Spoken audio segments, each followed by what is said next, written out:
yan ang mahirap pag ano, matataas ceiling. Yung slab.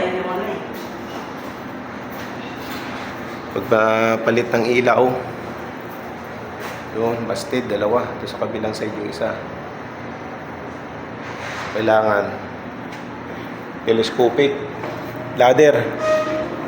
Pag ginagawa, telescopic pa gano'n. Yung ganyan kasing ano, Hirap dito magdalaw kasi oh, hindi mo na pwede i-move yan.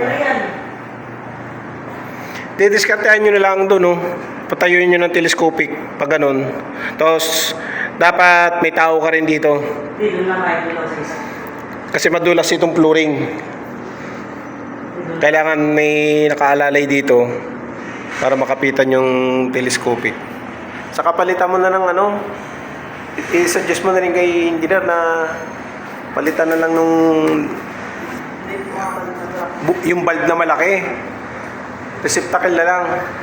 Kasi yung ganyan, pag napasted, katulad nung ganon, malimit balas. So, ang tagal trabahunin. Papalit ka pa ng balas, ang tagal. Ayan, ito pa yung busted. Isa.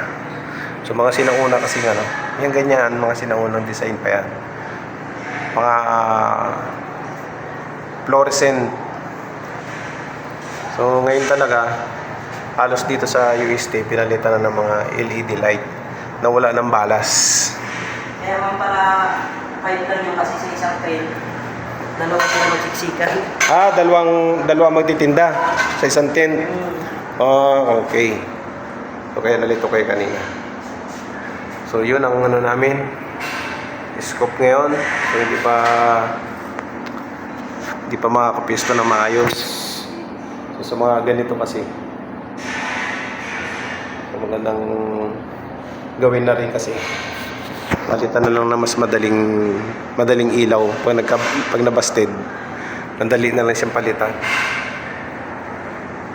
Yung mga LED light na bulb na mataas lang din yung wattage. So ito kasi isang bumbilya ng fluorescent na yan, 36 watts yan. So pwede na itong palitan ng kahit 20 watts na ano, LED light bulb.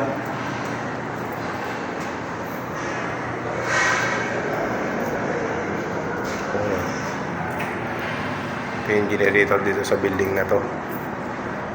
May library building.